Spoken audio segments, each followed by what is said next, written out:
est bien dans une classe Ulysse. Ce sont des élèves qui présentent des troubles importants des fonctions cognitives. Le dispositif, parce que ce n'est pas une classe, c'est un dispositif, est composé de 10 élèves cette année. Ces élèves sont âgés de 16 à 19 ans. On a du français, on a des maths, de l'anglais et PSE et technique professionnelle. PSE, c'est santé-environnement. Et on travaille surtout le projet professionnel, puisque l'objectif de l'Ulysse, c'est bien construire le projet professionnel.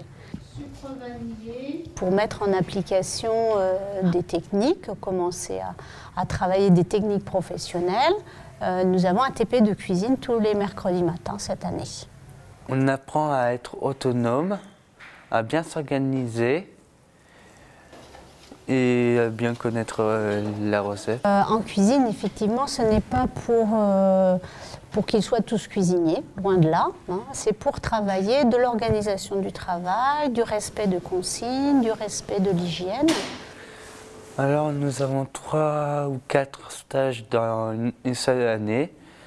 Alors moi j'ai fait un stage dans le collège Saint-Hélier en cuisine. Alors donc je ferai un prochain stage dans le textile au IPRU à Château-Giron. Alors il y a beaucoup de choses qui me plaisent. J'apprécie les professeurs. Dans la classe, il y a une très bonne ambiance.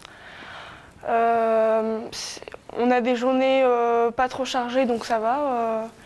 Et puis, je trouve qu'on a des cours adaptés pour chaque élève. Voilà, il y a une bonne organisation, je trouve. Le groupe classe, effectivement, est réduit. Nous travaillons à 10 élèves avec des élèves qui ont des difficultés différentes. Donc, on va essayer de travailler effectivement sur leurs difficultés et adopter une pédagogie un petit peu différenciée en tenant compte des difficultés de chacun des élèves.